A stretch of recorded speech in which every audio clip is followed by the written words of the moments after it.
Yang saya hormati dan saya muliakan, saya panggil ayahanda selaku Dewan Masjid Indonesia Provinsi Sulawesi Selatan. Alhamdulillah saya sangat kenal beliau karena beliau pernah datang ke segera dan kedermawanan beliau luar biasa. Saya bersyukur bisa bersilaturahmi dengan beliau. Mudah-mudahan Allah Subhanahu wa Ta'ala senantiasa memberikan hidayah untuk menuntun kita membina umat sekaligus membina masjid-masjid yang ada di Provinsi Sulawesi Selatan. Yang saya hormati dan saya muliakan Bapak Sekjam yang mewakili Ibu Camat, seluruh pejabat dari kecamatan, Ibu Lurah, Ketua RT, Ibu-ibu menjadi salin, Bapak Pemirsa, Bapak yang mewakili Bapak Kapolres dalam hal ini Bapak Babintimas, anak-anakku para santri tahfizul Quran dan seluruh orang tua santri, para tamu undangan di sini banyak yang hadir. Ada teman kuliah saya, ada sahabat saya dari Sidrat, ada beberapa dan termasuk guru yang mengajar di yayasan ini juga termasuk sahabat saya dari dapat beberapa tahun lalu. Alhamdulillah seluruh tamu undangan tanpa terkecuali. Saya tidak lama ceramah. Yang pertama karena merasa berat. Al-Mukarram Gurta mohon bimbingannya, mohon doanya.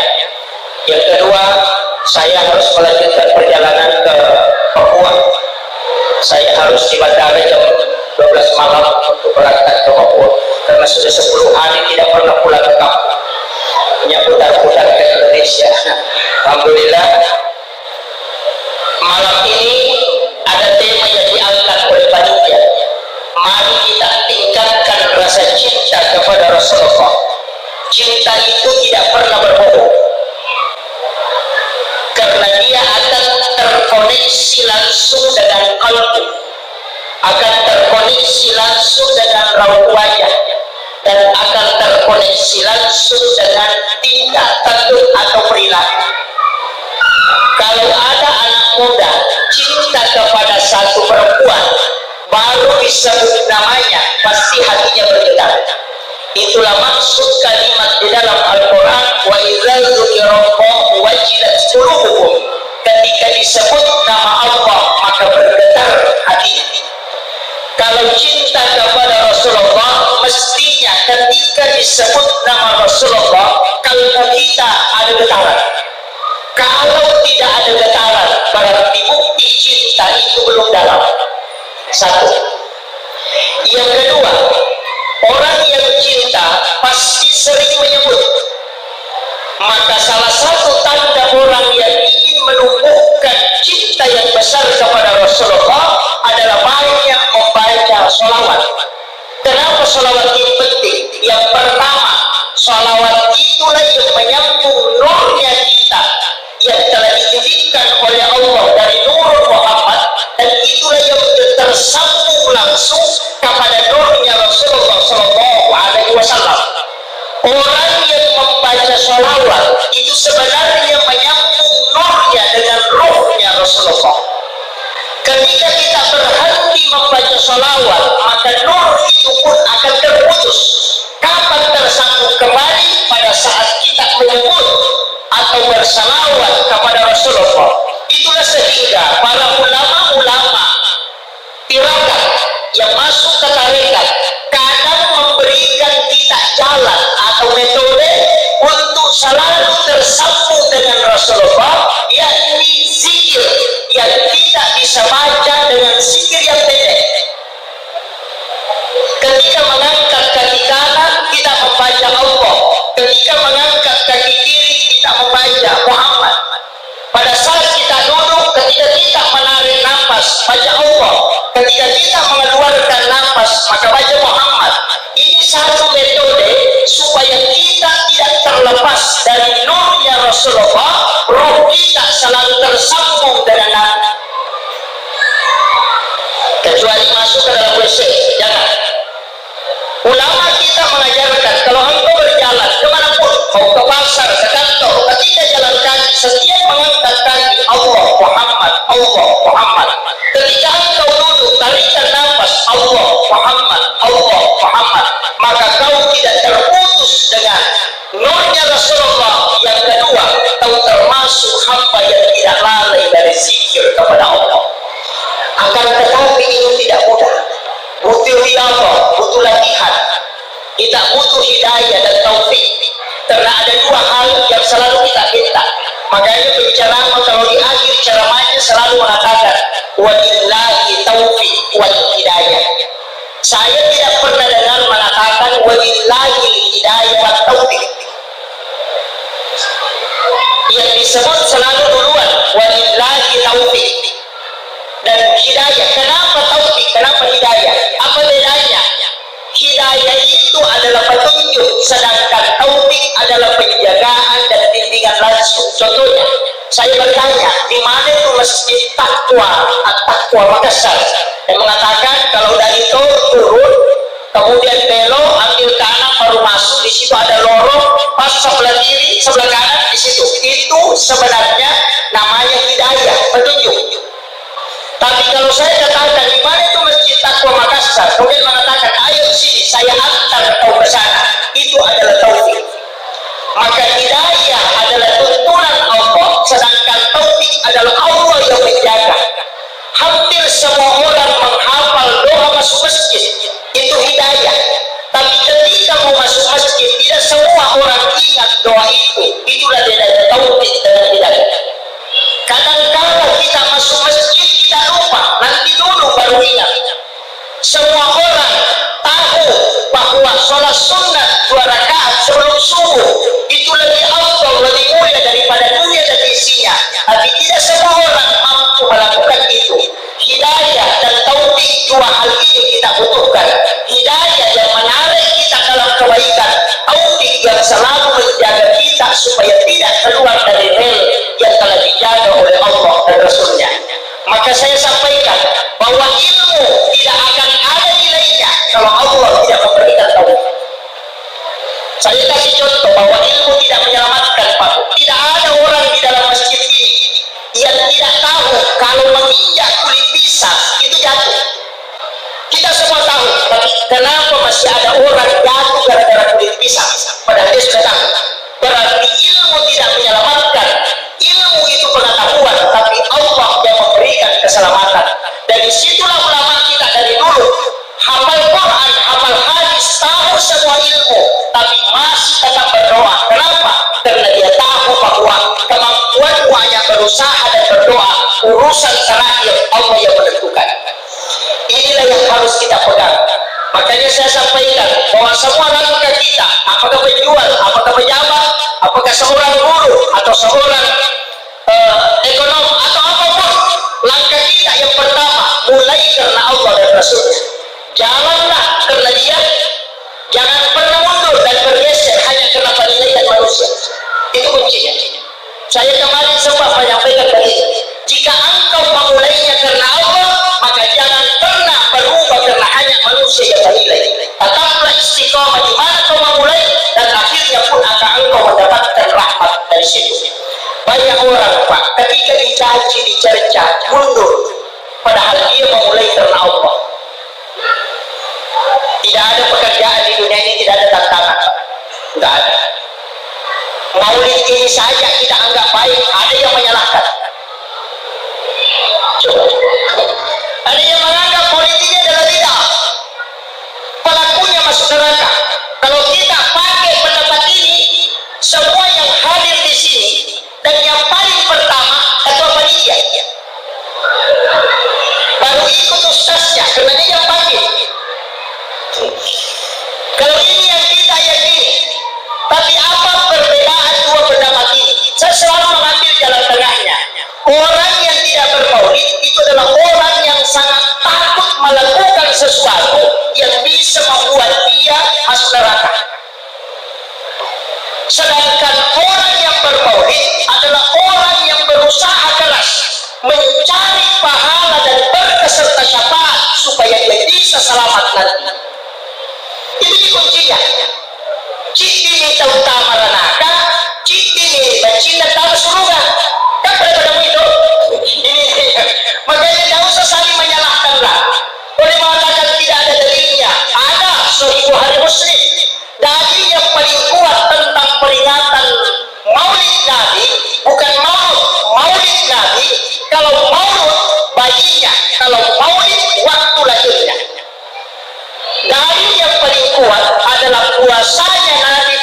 Senin. Itu yang paling kuat. Kenapa? Karena Rasulullah ditanya, mengapa engkau berpuasa pada hari Senin? Rasulullah menjawab, karena hari Senin itu saya lahir. Yang kedua, wahyu pertama turun itu hari Senin. Sederhana begini, supaya saya sering ulang-ulang ini supaya kita ambil hikmah sedikit di sini. Hari Senin itu adalah hari kelahiran Nabi. Sekiranya Allah mentakdirkan Nabi lahir hari Selasa, maka Nabi akan puasa hari Selasa. Sekiranya Allah takdirkan Nabi lahir hari Jumat, maka Nabi akan puasa hari Jumat. Karena Nabi berpuasa pada hari kelahirannya. Cuma kebetulan dia lahir hari Senin, maka dia puasa hari Senin. Pertanyaannya, Bapak Ibu lahir hari apa?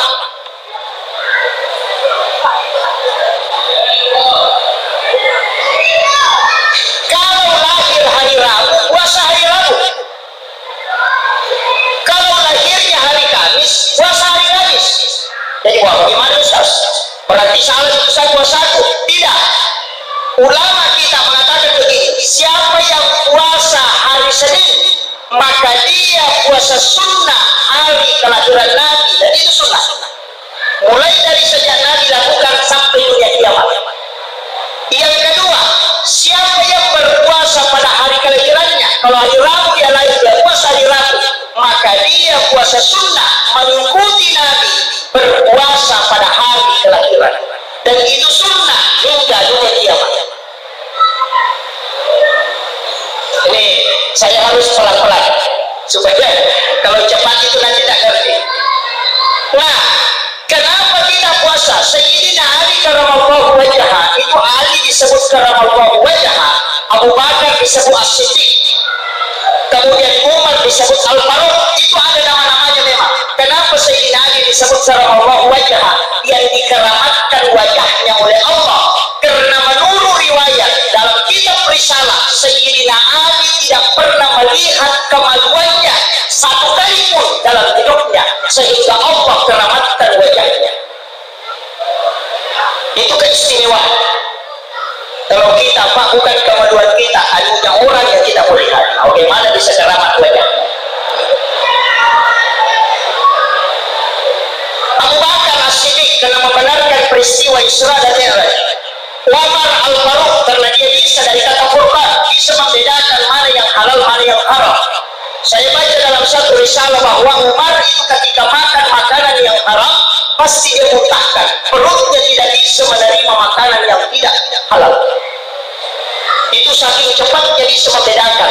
Saya telusuri apa doanya, apa amalannya. Ternyata saya dapatkan di satu kitab bahwasanya yang dibaca Umar pada makanan sebelum dia makan, dia baca 7 kali, Allahul ladzi la yadurru ma'asmihi syai'un fil ardi wala fis samai wa huwas samiul alim.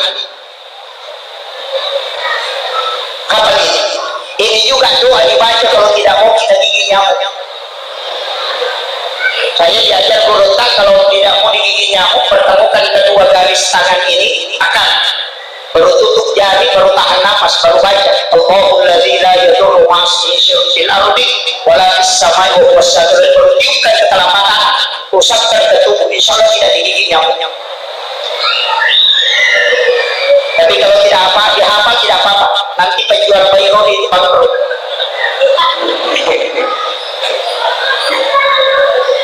Makanya orang tua kita dulu itu memberikan simbol, ada kalimat hikmah sederhana kalau orang mau merantau. Dari Sidrap mau ke Makassar, dari Sidrap mau ke Malaysia, orang Sidrap mau ke Kalimantan, orang Waju mau ke Kalimantan, orang Waju mau ke Malaysia, orang boleh-bolehnya dikasih baca-baca. Ini mau pakai nak kalau mau ke merantau.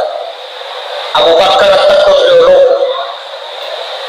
Ali tekun dia tekun, Usman di Ayuku, Umar di Mudriku, Nasadipuri Nur Muhammad Baraka doa la ilaha illallah kumpaya. Ya sempat mereka. Sebenarnya itu bukan baca-baca, tapi itu pakaian. Makanya tidak mengatakan engkau baca, maknanya engkau pakai. Abu Bakar terdahulu dahulukan kejujuran. Maksudnya, manapun engkau berada, kalau kau jujur, pasti kau dipakai.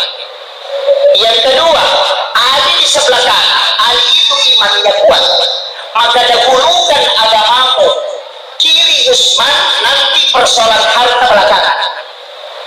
Jadi urus dulu agamamu, nanti rezeki akan ikut. Makanya Utsman di kiri, Ali di kanan. Umar di belakang. Umar itu berani, artinya jangan pernah mundur walaupun seberat apa masalah kau hadapi, maka engkau akan diberikan nurnya Rasulullah. Malampu ko ubaduji agamanya maju walau panangnya warani ko orangnya, insyaallah nanti kita selamat. Itu maknanya. Cuma kita dibaca baru tutup hidup.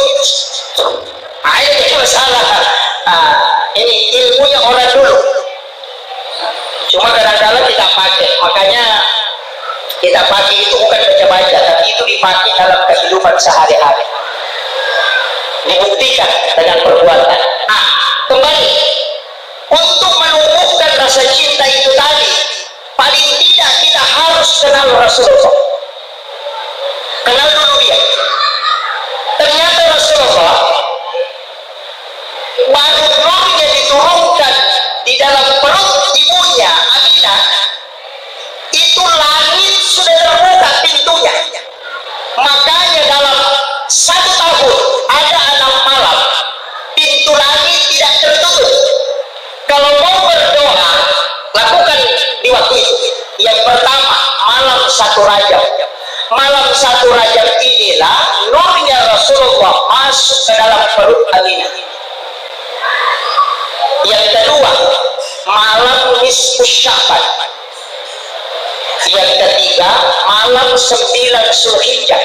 Itu malam hari Arafah. Yang keempat, malam 10 Zulhijjah. Itu malam hari raya Idul Adha. Kemudian yang kelima, malam hari raya Idul Fitri, malam 1 Syawal. Yang keenam, malam Jumat. Tapi malam Jumat ini tidak sepenuhnya. Cuma ada hadis mengatakan siapa yang bersolawat kepada Nabi 100 kali pada malam Jumat, maka dia akan mendapatkan syafaat Rasulullah di yaumil akhir. Jadi kalau mau berdoa, Pak, pintu langit itu tidak tertutup. 1 malam penuh terbuka. Kapan? Malam 1 Rajab, malam nisfu Sya'ban, malam 9 Zulhijjah, malam 10 Zulhijjah, malam 1 Syawal, dan setiap malam Jumat. Guru Kiai Muhammad Syekh Abdul Ghani almarhum al-Ghafurlah, salah satu waliullah, itu menyampaikan begini: siapa yang tidak tidur pada 6 malam ini, mulai dari maghrib dia tidak tidur sampai masuk waktu subuh, hanya beribadah semalam suntuk, hanya karena mendekatkan diri kepada Allah, maka ketika dia wafat, jasadnya akan hilang di kuburan. Ini ilmunya ulama. Dan apa saya buka, Pak? Menurut Kiai Abdul Rahman Abu Dante, itu hilang di kuburan. Saya dapat informasi langsung dari orang yang memasukkan ke lahat, guru saya, almarhum al-Ghafurlah Kiai Haji Badruddin Sukara. Beliau yang memang diminta oleh guru tak mengatakan kalau saya meninggal, Haji Badruddin ada, suruh dia yang memasukkan saya ke dalam lahat. Saya pernah tanya beliau di pondok, karena saya tinggal di pondok beliau, dibina langsung oleh beliau. Apa yang dia bilang? Saya tanya, Pak Kiai, bagaimana beruntak? Karena biasa ulama-ulama khusus itu ada tanda-tanda ketika dia meninggal. Apa yang dia bilang? Enak. Ia itu beruntak yang Abdul Rahman Abu Dante wali. Apa ia waktu nawabnya al-kamuki? Upalina ia kucanori yang tak ditori. Saya buka bagi kapannya hanya kapas di dalam, tidak ada di sini. Itu beruntak. Hari ini dan beberapa tahun lalu saya punya kesimpulan satu, bahwa seandainya peringatan Maulid ini dibenci dan dilaknat oleh Allah, maka pelaku-pelakunya tidak mungkin jadi wali. Itu saja kuncinya. Saya ulangi, kalau sekiranya peringatan Maulid ini adalah bid'ah, para sanji adalah bid'ah, baca doa adalah bid'ah, maka pelaku-pelakunya tidak mungkin menjadi wali. Guru Kiai Abdul Rahman siapa tidak tahu beliau keliling ceramah maulid, baca warasanji, keliling ceramah Isra Mi'raj. Kalau semua yang dilakukan itu adalah bid'ah dan dilaknat, tidak mungkin dia jadi wali. Maka sampai hari ini saya selalu berkesimpulan bahwa apa yang dilakukan saat ini itu diridhai oleh Allah dengan kita melihat bagaimana Allah cinta kepada orang yang melakukan. Itu saja kuncinya, Pak. Tidak usah terlalu banyak tadi. Karena agama itu bisa dilihat dengan mata kasar. Lihat pelaku-pelakunya. Kalau dia meninggal dalam keadaan tidak diridhai, berarti memang ini dilaknat. Tapi coba lihat ulama-ulama kita dari Yaman, Al-Ridurita Al-Mubarak, Haji Saksi Baco, Al-Furlah, semua pelaku maulid, dan beliau itu punya keistimewaan khusus. Kenapa? Karena Allah cinta kepadanya.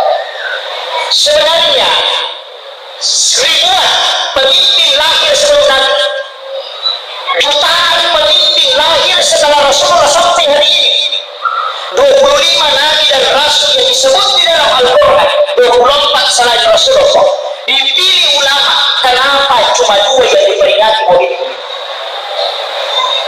Coba 24 Nabi dan Rasul disebut, kemudian disaring oleh ulama. Dari 25 itu dipilih 5 orang yang istimewa, disebut ulul asli.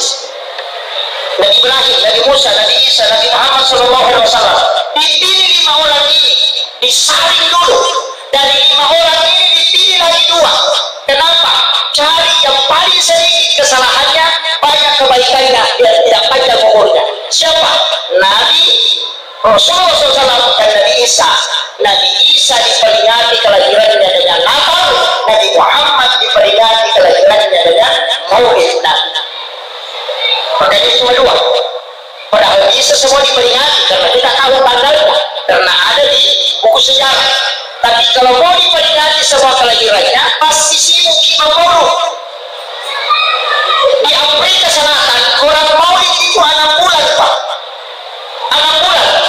Tapi padang yang tandus, padang pasir yang tandus, tidak ada air di dalamnya, rumput tidak bisa tumbuh, bahkan pasir menjadi hangus. 6 tahun dia tempati bermaulid, itu tumbuh subur tanaman. Kenapa? Ternyata sholawat Nabi bisa menghidupkan lembah yang mati. Kenapa Madinah sebelum Nabi masuk itu adalah lembah yang banyak penyakit di dalamnya, tapi ketika Rasulullah datang itu menjadi negeri yang makmur dan tenteram. Kenapa? Karena nurnya Rasulullah. Inilah kesimpulan ulama kita mengatakan, kalau engkau kena penyakit, perbanyak sholawat, akan sembuh.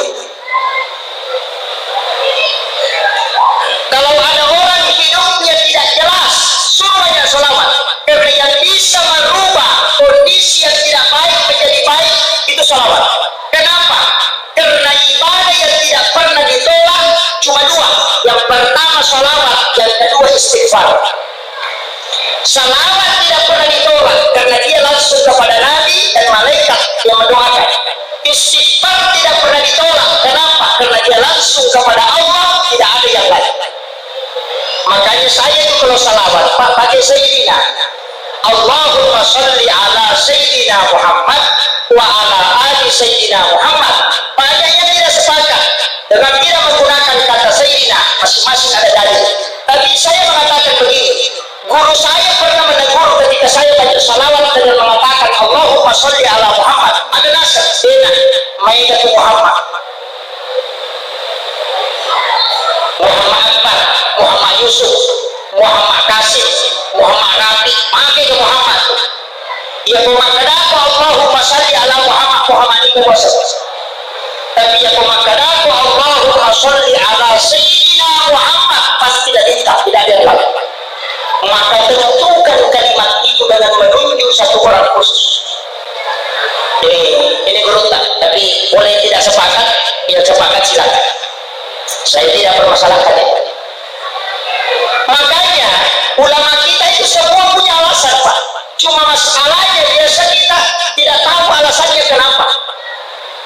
Makanya konteks agama, ketika kita pahami akar masalahnya, maulid ini kan disalahkan karena dia tarik dalam rangka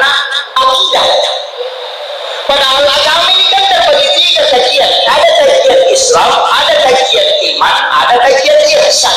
Kajian Islam bicara hukum, ulamanya disebut fuqaha, kajiannya fikih, paham, dan paham tidak mungkin satu, karena Allah yang bilang walizalika halakahu makulimatu urupanjani berlainan paham. Makanya fikih lahir mazhab disebutlah Syafi'i, Maliki, Hanafi. Dari situ, tapi pasti berbeda. Masuk ke satu tingkat di dalamnya kajian tauhid, ulamanya bukan fuqaha, karena ahli fikih disebut fuqaha, ahli tauhid disebut murabbi. Beda. Mazhabnya Mu'tazilah, Jabariyah, Qadariyah, Sunni, Syiah. Tapi naik satu tingkat kajian ihsan. Kalau tadi di bawah fikih disebut fuqaha, di dalam tauhid disebut dengan murabbi, kalau kajian ihsan disebut mursyid. Beda. Apa yang dibahas? Adab, akhlak, etika menyembah kepada Allah, etika berpakaian dalam sholat, etika dalam berdoa, etika dalam berzikir. Makanya orang yang belajar akhlak, tasawuf itu sangat besar penghargaannya. Tapi ketika orang tidak paham yang tiga ini, ajaran tasawuf ditarik ke tauhid, ajaran fikih dikasih naik ke tasawuf, pasti lanjut. Saya kasih contoh, hormat kepada bendera merah putih, kalau dibawa ke tauhid itu musyrik. Coba, kenapa banyak yang menganggap hormat kepada merah putih itu musyrik? Karena menyembah selain kepada Allah, hormat selain kepada Allah, karena dia bawa ke tauhid. Padahal ini ada pada tataran adab. Hormat itu adalah penghargaan kepada ulama kita yang memperjuangkan negara Republik Indonesia. Sedangkan akhlak itu melampaui hukum karena dia penghargaan. Coba, sungkeman. Kemarin kan ada fatwanya, bapak ibu yang sering nonton TV kayak Roja, itu pasti temukan bahwa sungkeman itu adalah musyrik. Kenapa? Karena sujud selain kepada Allah, karena dia tarik adab turun ke tauhid. Sungkeman ke orang tua itu adab, akhlak anak sebagai takzimnya kepada orang tua, bukan penyembahan kepada bapak ibu. Ini masalahnya. Karena akhlak dibawa turun ke tauhid. Coba kalau fikih dikasih naik ke tauhid, mana? Makan obat itu musyrik, karena meyakini ada yang bisa menyembuhkan selain Allah.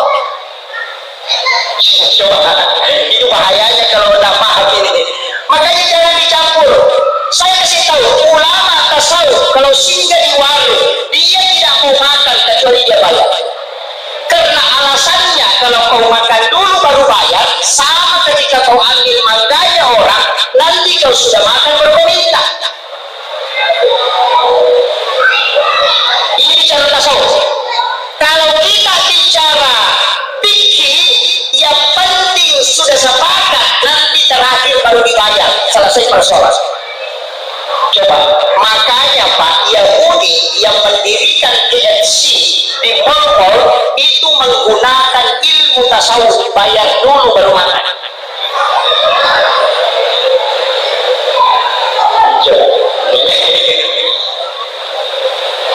Kan beda. Makanya saya bilang harus diletakkan di porsinya.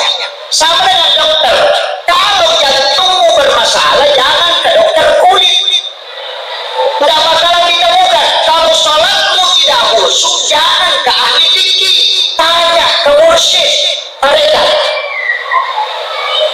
Karena adab masuk ke ruh, fikih masuk ke gerakan.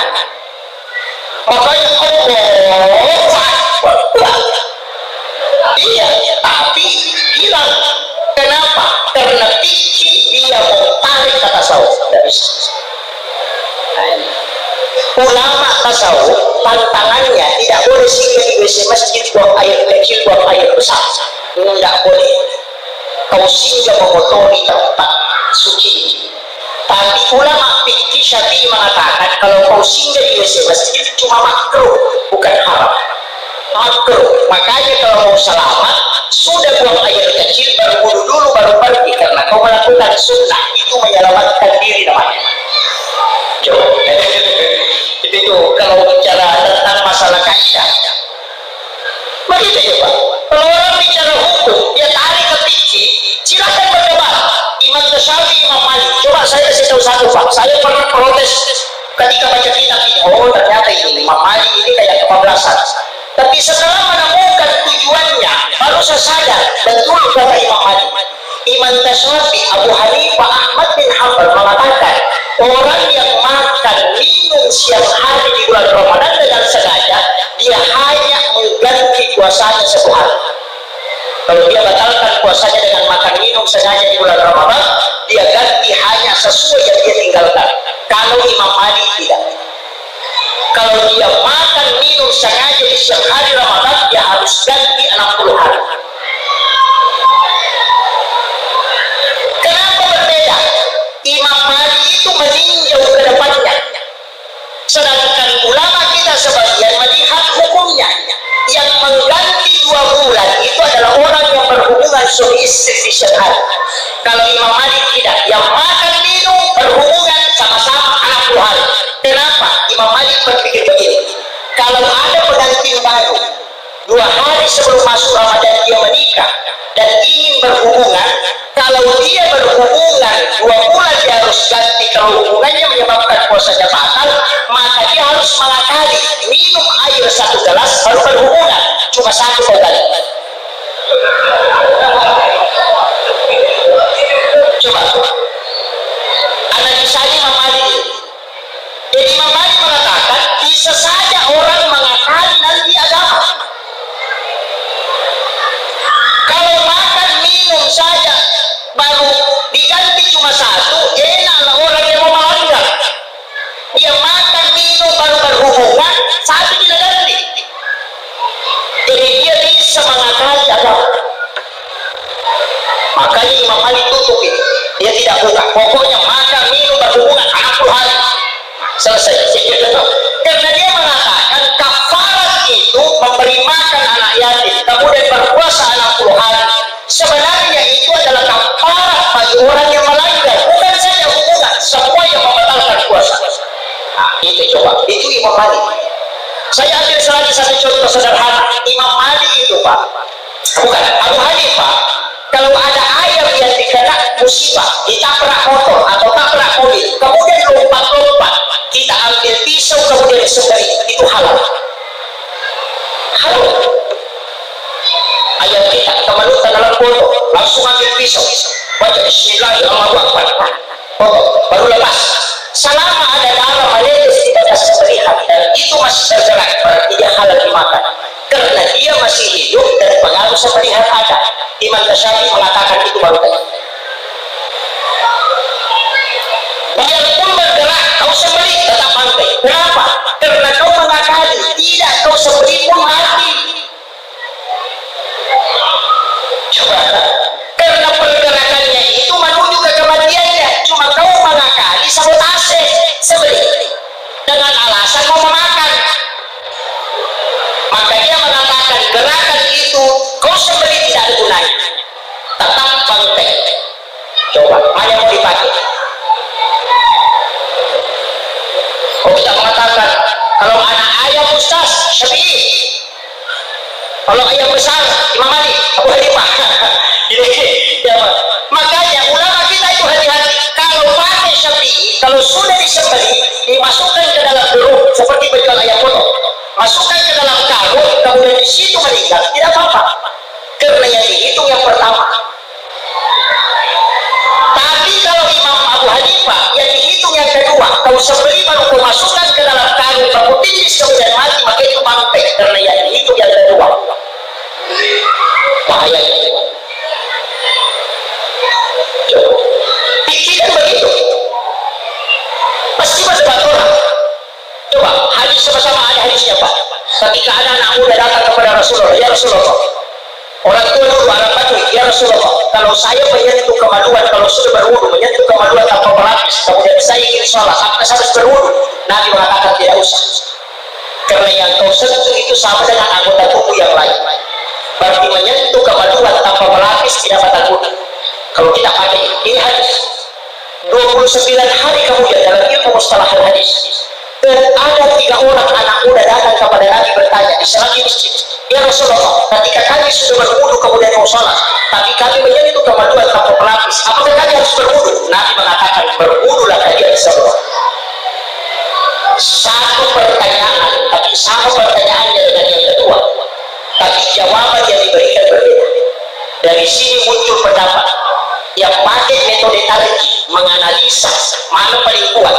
Imam Tasyafi mengatakan orang tua yang bertanya dari wudu yang otomatis dua alasan, patah kelupa nama taruhan. Kalau tidak ada saksi, makanya ini lemah hadisnya, tidak dipakai.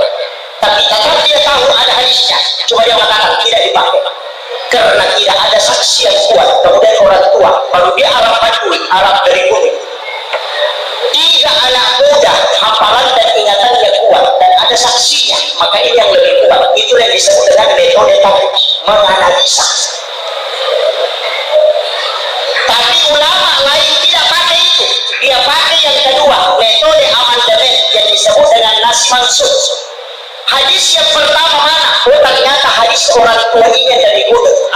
Hadis belakangan muncul 29 hari, ini anak muda tadi. Jadi hadis yang dulu dihapuskan oleh hadis yang baru, sama dengan amandemen ke undang-undang. Jadi itu tidak dipakai lagi, yang terbaru dipakai. Imam Malik mengatakan tidak. Nabi sebutkan, tapi Nabi tidak menghapuskan. Coba perhatikan, ini analisa. Yang datang bertanya orang tua, yang datang bertanya kedua anak muda, berarti kalau anak muda yang pegang kemaluannya tanpa pelapis batal wudunya karena ada syahwatnya. Kalau orang tua tidak apa-apa karena mungkin gatal di negara, tidak ada syahwat. Makanya satu hadis tapi 3 pendapat karena analisa yang dipakai masing-masing beda. Ini penting kita tahu.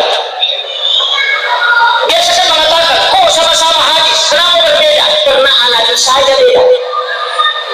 Ini keteluasan ilmu ulama fikih sehingga mereka tidak saling menyalahkan. Tapi sekarang banyak Pak baru baca di laptop dengan cara langsung merotot katanya masalah, wah ini jadi masalah. Tapi tidak ada di Makassar, di sana semua ini sudah hampir 1 jam. Lutut saya sudah mulai gini. Kemudian saya kembali ke anak Rasulullah. Itu sebenarnya kalau kita ucapkan salam kepada beliau itu beda. Assalamu alaika. Coba. Assalamu alaika dalam nahwu sharaf. Kalau ada ahli bahasa Arab, saya tak ahli di bahasa Arab. Tapi dalam kaidah nahwu sharaf, alaika itu adalah Muhammad. Ketika disebut kalimat alaika itu tidak ada jarak yang disalami dengan yang mengucapkan salam. Jadi sebenarnya ulama tasawuf dari dulu mengatakan jangan pernah mensalami Nabi kalau kau tidak menghadirkan dia. Pertanyaannya, bagaimana cara menghadirkan Nabi? Ulama tarekat di Bugis, ulama Bugis tarekat itu mengajarkan suatu batang rupa 4 unsur sulafah apa? Coba. Tapi saya akan bahas satu-satu supaya tidak disalahkan. Karena saya ini pembela tarekat. Kalau ada yang menyalahkan tarekat kecuali tarekat yang sempalan itu yang tidak jelas, memang tidak. Kalau melanggar, saya pernah diwasiatkan berontak. Namun nak macet tengok daun-daunnya, dia lagi daun-daunnya. Namun malah lakok kiasin nawe aja tu buat curi pada nasi pajak. Khusus berontak. Namun daun-daunnya macet yang aja buat curi pada nasi pajak. Nasabah lagi hebat imanu-manu eleknya. Yang tu ia curu lagi hebat balik-balik. Begini, kenapa ada istilah sulap apa? Soko batang rupa, soko apa macam. Biasa orang bikin, tapi tidak paham. Merah, kuning, putih, hitam. Merah simbol api, kuning simbol angin, air simbol putih, hitam simbol tanah. sifatnya api berdiri, simbol berdiri itu huruf alif. Sifatnya angin itu ruku, simbol huruf ruku itu huruf ha. Begini, ha. Kemudian sujud itu simbol tanah, sifatnya adalah tanah, simbolnya adalah huruf dal. Duduk adalah huruf mim.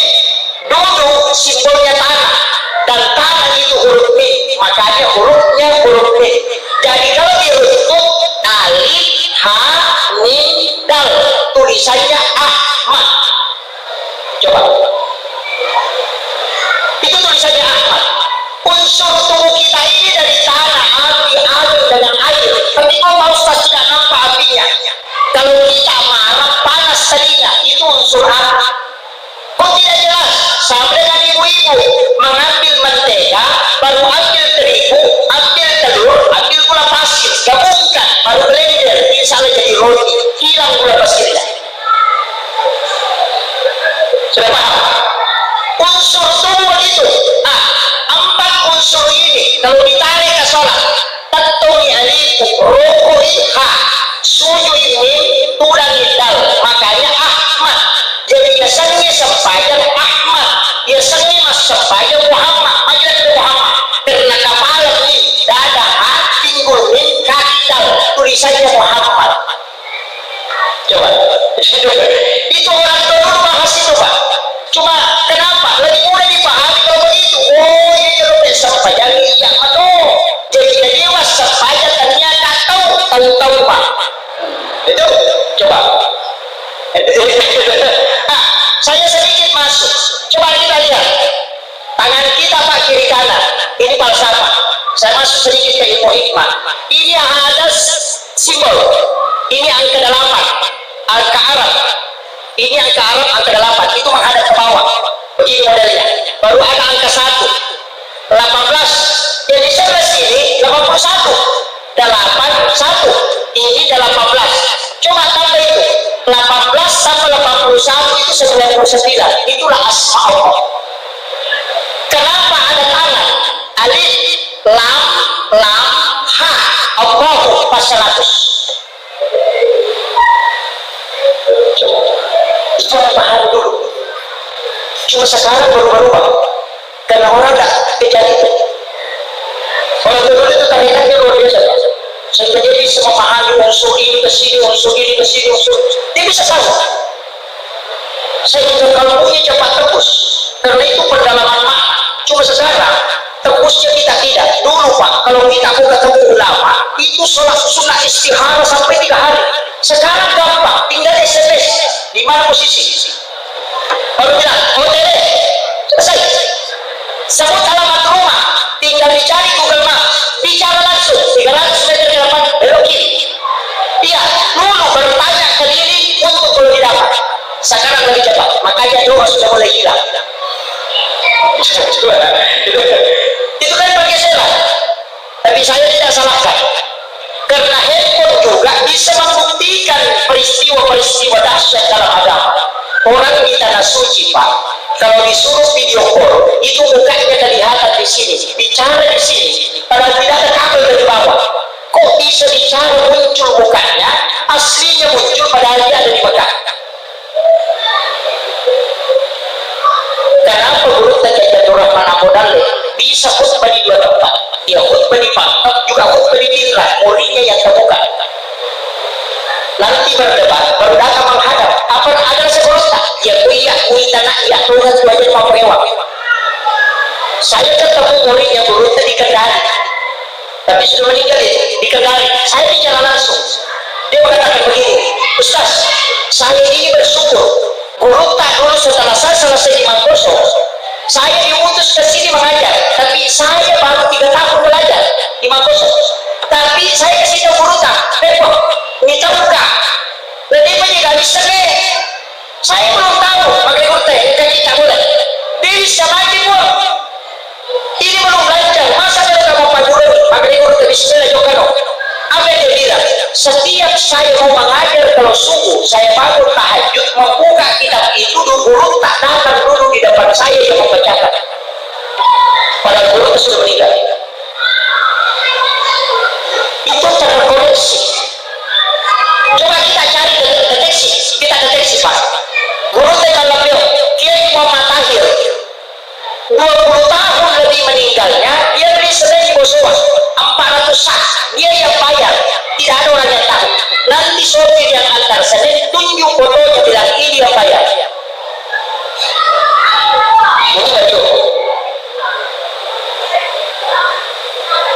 Karena Allah sendiri yang bilang, sesungguhnya para wali-wali Allah itu tidak mati di sisi Allah. Orang hidup itu Pak seperti burung di dalam sangkar. Ketika orang meninggal seperti burung yang dilepaskan dari sangkarnya, dia bisa kemana-mana tanpa dibatasi oleh waktu. Itulah ruhnya para wali. Maka Profesor Dr. Burutarayu Arsyad, termasuk Profesor Dr. Nasaruddin Umar, Imam Besar Masjid Istiqlal Jakarta, apa yang dia sampaikan, bukan ulama kalau belum ada gurunya orang mati. Coba saya tangkap bahasa ini, ternyata ada di kitabnya Imamul Ghazali. Kalau kita buka kitab dia ini, Imamul Ghazali menyebut nama guru, mursyidi, guruku, tapi tidak ada namanya. Ketika ditanya oleh muridnya, kenapa kau tidak menulis nama gurumu kalau hanya mengatakan guruku? Apa kata Imamul Ghazali? Saya takut kalau ada fitnah, karena orang ini meninggal ratusan tahun sebelum saya lahir.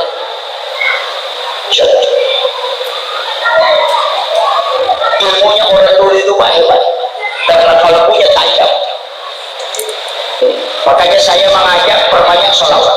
Ibu-ibu saya mengajak perbanyak sholawat, karena sholawat itu yang pasti sampai.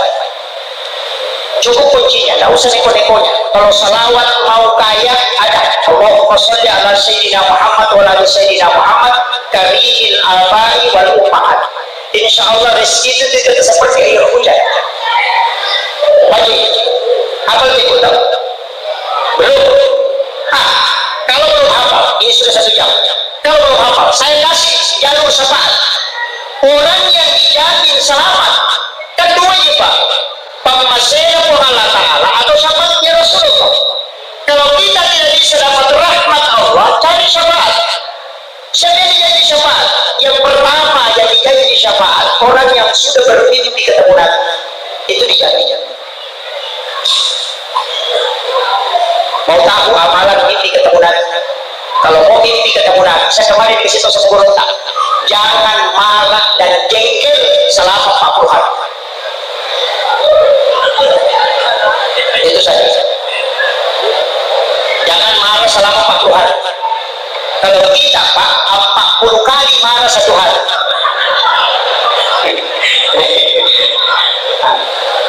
Kalau bisa bertahan tidak marah, itu pasti telinga kanan akan berdengar.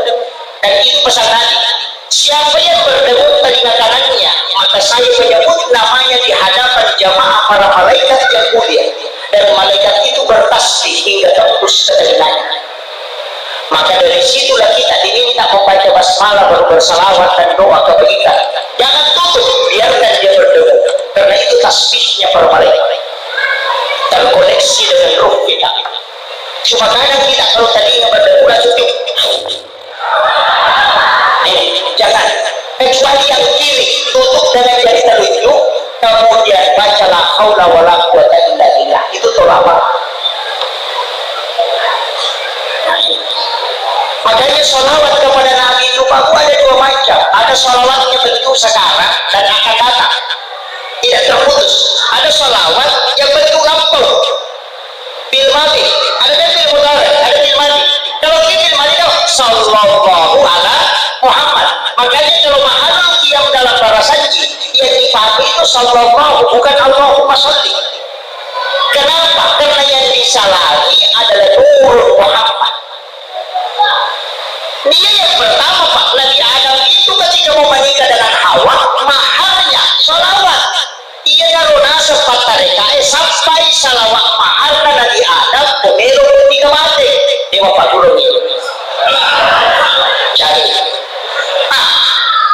kenapa pakai sallallahu? Karena yang pertama diciptakan adalah nurnya. Di dalam Al-Quran Allah sudah informasikan, ada ja'akum minallahi Coba ini ayat Pak. Ada ja'akum minallahi, telah datang dari Tuhanmu nur, cahaya, wa kitabun mubin, dan kitab yang menerangkan. Yang pertama diciptakan Allah adalah nur. Itulah makna laulah ya Muhammad lama ahlakul makhluk. Itu maknanya. Likulli syai'in nur Muhammad. Segala sesuatu dari nur Muhammad. Makanya orang dulu kalau mau makan sapi, makan kodok, makan bakso, itu dia bilang tidak mungkin kena kolesterol. Kenapa? Alay Pak, murah. Engkau dari Nur Muhammad, makanan ini dari Nur Muhammad. Penting kau yakin, tidak mungkin merusak kalau dia masuk pada ciptaan Allah. Nah ini ciptaan manusia, salami dia dengan Nur Muhammad, baru minta supaya dia masuk dengan selamat. Tidak kena kolesterol itu Pak, makan saja. Itu kuncinya. Tapi yang penting yakin, jangan bilang baik kalau kena mampus saya, mampus betul itu. Dari sini ulama kita, makanya mereka ia juga minta Nabi Papulani hati ini baca Quran di lahir. Kan begitu. Karena Nur Muhammad yang pertama diciptakan, makanya semua malaikat itu berselawat kepada Nabi. Tapi sebelum jasadnya Nabi diciptakan, salawatnya itu sallallahu alaihi Muhammad. Makanya pemaknanya tahu sampai salawat ruh itu karena bapaknya ruh adalah Nur Muhammad, yaitu yang rahasia. Bapaknya watakkan itulah yang di dunia. Maka salami bapaknya ruh supaya itu ruh bisa tajam.